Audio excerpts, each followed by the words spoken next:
Hello అందరికీ పన్నీర్ ములక్కాడ super కాంబినేషన్లో మంచి కర్రీ ప్రిపేర్ చేశాను. రైస్లోకి చపాతీలోకి అదిరిపోద్ది. ఎలా చేసుకోవాలో చూసేద్దాం వచ్చేయండి. ముందుగా స్టవ్ వెలిగించి కడాయి పెట్టి కొద్దిగా ఆయిల్ వేసుకుని జీడిపప్పులు అలాగే కర్బూజా గింజలు గసగసాలు వేసుకుని కొద్దిగా ఫ్రై చేసుకుని అందులోకి ఉల్లిపాయ ముక్కలు టమాటాలు కూడా వేసి బాగా మెత్తగా అయ్యేంత వరకు ఫ్రై చేసి బాగా ఫ్రై అయినాయి కదా. ఇప్పుడు స్టవ్ ఆఫ్ చేసి చల్లారిన తర్వాత మిక్సీ గిన్నెలో తీసుకుని మెత్తటి పేస్ట్ చేసుకుందాం.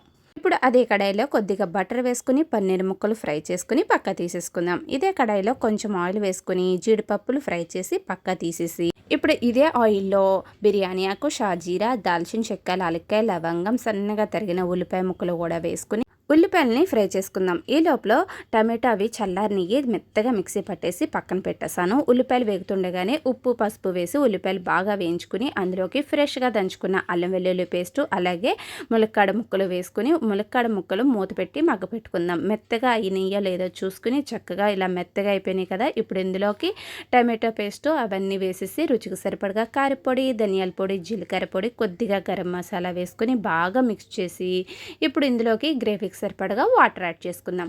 వాటర్ యాడ్ చేసిన తర్వాత ఫ్రై చేసుకున్న పన్నీర్ పీసెస్ అలాగే జీడిపప్పు కూడా వేసుకుని బాగా మిక్స్ చేసి ఒక్క 5 మినిట్స్ ఉడికిచ్చేసి గ్రేవీ అంతా ఇలా దగ్గరికి అయిన తర్వాత స్టవ్ ఆఫ్ చేసేసుకుంటే అంతే పన్నీర్ మునక్కాయ కర్రీ రెడీ. రైస్లోకి చపాతీలోకైనా రెండింటికి సూపర్ ఉంటుంది. అలాగే ఈ వీడియో నచ్చితే ఒక లైక్ కొట్టండి.